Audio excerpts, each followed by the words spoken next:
lima akhirnya melanjutkan ke ilmu hadis itu kenapa? Kan ada ilmu Quran, ada sejarah kebudayaan Islam, dan segala macam itu.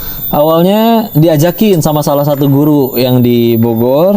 Beliau sudah masuk duluan, sudah semester 2-nya. Saya diajakin nih mau untuk masuk ke, ada buka semester baru kan. Ikut di sini mau nggak?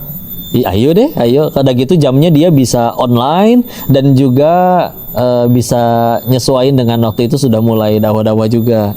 Jadi jamnya yang benar-benar paling fleksibel, enak. Karena dia banyak kan kelasnya di pada subuh. Orang kan dan saya jadinya nggak nerima kajian setelah subuh. Itu setelah subuh sampai ke pagi itu full saya yang ngaji.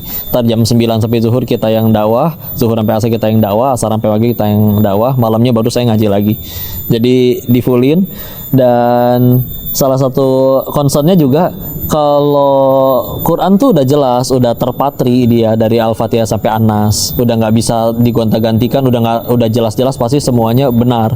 Kalau hadis itu kita mesti telah dulu kan, ini sahih atau enggak. Apalagi sekarang orang itu tahu hadis itu bisa jadi dari story orang. Betul. Yang tinggal ditulis bagus-bagus, cantik, indah, tata bahasanya bagus, di bawahnya tinggal dikasih dalam kurung HR Bukhari aja itu orang bisa percaya.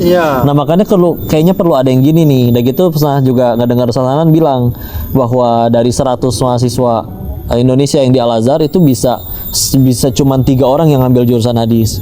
Jadi oh ini ambil deh peran di sini juga, bismillah. Apalagi ternyata di hadis itu saya suka sejarah jadinya. Karena kalau kita nggak hadis kan dari Rasulnya, dari Imam Bukhari nyampe ke Rasul kan mereka nggak ketemu kan.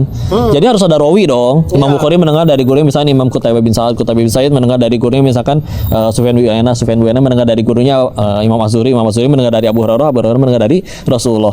Nah, itu untuk ngecek orang saya atau enggak. Ada sekitar 7-8 tanggal. Biasanya kalau dari Bukhari 5 sampai 6. 5 sampai 6, oke. Iya, nanti kalau yang riwayat Abu Dawud An-Nasai bisa lebih panjang. Maka terus kalau misalkan itu kan mesti ditelaah tuh, di istilahnya ada jarh wa ta'dil atau di takhrij ulang.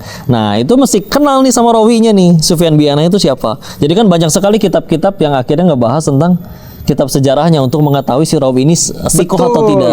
Sikoh atau tidak. Nah, itu kan ternyata kitabnya nggak cuma sekedar, memang yang paling sederhana ada Taqribut Tahdzib ya. Itu benar-benar langsung profil, meninggal kapan, wafat kapan, dan dia sikoh atau tidak. Tapi kan ada yang benar-benar ternyata lengkap sekali. Syiar A'lam Nubalanya Imam Zahabi.